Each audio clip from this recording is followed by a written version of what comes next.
कृष्णम वंदे जगत गुरुम जीवन सुरताल से राजेंद्र अग्रवाल आप सभी का स्वागत करता है। शानदार वीडियो के साथ आपके सामने हैं। आपको निश्चित रूप से पसंद आएगा और पसंद आने पर ज़रूर सब्सक्राइब करें, लाइक करें और अपने साथियों को शेयर करें।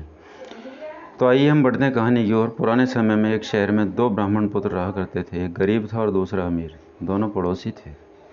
गरीब ब्राह्मण की पत्नी उसे रोज़ ताने मारती थी, झगड़ती थी, परेशान करती थी।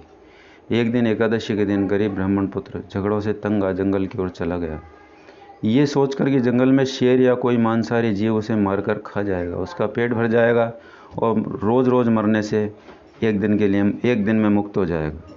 जंगल जाते समय उसे गुफा नज़र आई। वो उस गुफा की तरफ जाता है। गुफा में एक शेर सोया होता है और शेर की नींद में खलल न पड़े इसके लिए हंस का पहरा होता है। हंस जब दूर से ब्राह्मण पुत्र को आता देखता है तो चिंता में पड़ जाता है और सोचता है कि ये ब्राह्मण आएगा, शेर जगेगा और इसे मारकर खा जाएगा। 11 के दिन मुझे पाप लगेगा, इसे कैसे बचाया जाए। उसे उपाय सोचता है और वो शेर के भाग्य की तारीफ करते कहता है, वो जंगल के राजा उठो, आज आपके भाग खुले हैं। एकादशी के दिन खुद विप्रदेव आपके घर पधारे हैं। जल्दी उठो और इन्हें दक्षिणा देकर रवाना करो, आपका मोक्ष हो जाएगा। ये दिन दोबारा आपकी ज़िंदगी में शायद नहीं आएगा। आपको पशु योनि से छुटकारा मिल जाएगा।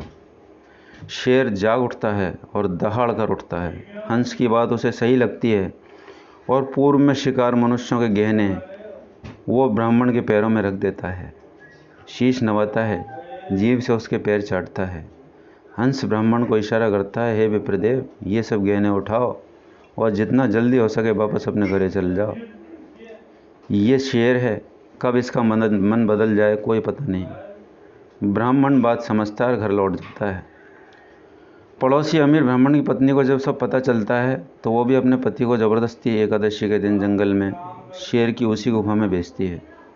अब शेर का पहरेदार बदल जाता है। नया पहरेदार होता है कौवा। आप सभी जानते हैं कौवे की प्रवृत्ति। सोचता है बढ़िया है, ब्राह्मण आया है, शेर को जगाऊं। शेर की नींद में खलल पड़ेगी, गुस्सा आएगा, ब्राह्मण को मार के खा जाएगा, उसका पेट भर जाएगा और बचे हुए से अपना भी पेट भर जाएगा। यह सोचकर कौवा काँव काँव करके चिल्लाता है। शेर को ज़ोर से गुस्सा आता है। दूसरे ब्राह्मण पर उसकी नज़र पड़ती है। उसे हंस की बात याद आती है। वो समझ जाता है कौवा क्यों काँव काँव कर रहा है। वो अपने पूर्व हंस में कहने पर किए गए धर्म को ख़त्म नहीं करना चाहता, पर फिर भी नहीं, शेर शेर ही होता है, जंगल का राजा है।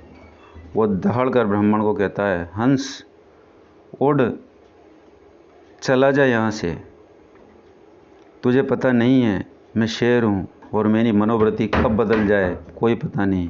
उड़कर अपने तालाब की ओर चला गया था पहले वाला पहरेदार जो हंस था। अब कौवा प्रधान पहरेदार है जो मुझे तुम्हें मारने के लिए उकसा रहा है। मेरी बुद्धि कब घूम जाए उससे पहले यहाँ से चले जाओ। शेर का कोई जजमान नहीं हुआ करता है, वो तो हंस था जिसने मुझे शेर से भी पुण्य करवा दिया। अन्यथा पुण्य करने का मेरा कोई काम ही नहीं है, क्योंकि मैं प्रवृत्ति से ही शेर हूँ, मांसाहारी हूँ। इसलिए मेरी तामसी प्रवृत्ति है, सात्विक प्रवृत्ति है ही नहीं। दूसरा ब्राह्मण सारी बात समझ जाता है और डर के मारे तुरंत प्राण बचाकर अपने घर की ओर भाग जाता है। कहने का मतलब है, हंस और कौवा कोई और नहीं, हमारे ही चरित्र हैं। कोई किसी को दुखी देखकर दुखी होता है, उसका भला सोचता है, वो हंस है। और जो किसी को दुखी देखना चाहता है और किसी का सुख जिसे सहन नहीं होता, वो कौवा है। जो आपस में मिलजुल कर भाईचारे से रहना चाहते हैं, वे हंस प्रवृत्ति के हैं। जो झगड़े कर एक दूसरे को मारने की, लूटने की प्रवृत्ति रखते हैं, वो कौवे की प्रवृत्ति के हैं। स्कूल या ऑफिसों में जो किसी साथी कर्मी की गलती पर अफसर को बढ़ा चढ़ा के उस पर कार्रवाई करने के लिए उकसाते हैं, वो कौवे जैसे हैं। और जो किसी साथी की कमी या गलती पर भी अफसर को बड़ा मन रख साफ करने को या माफ़ करने को कहते हैं, वे हंस की प्रवृत्ति के हैं। अपने आसपास छुपे कौवे और हंसों को पहचानो, कौवों से दूर रहो और जो हंस प्रवृत्ति के हैं उनका साथ करो।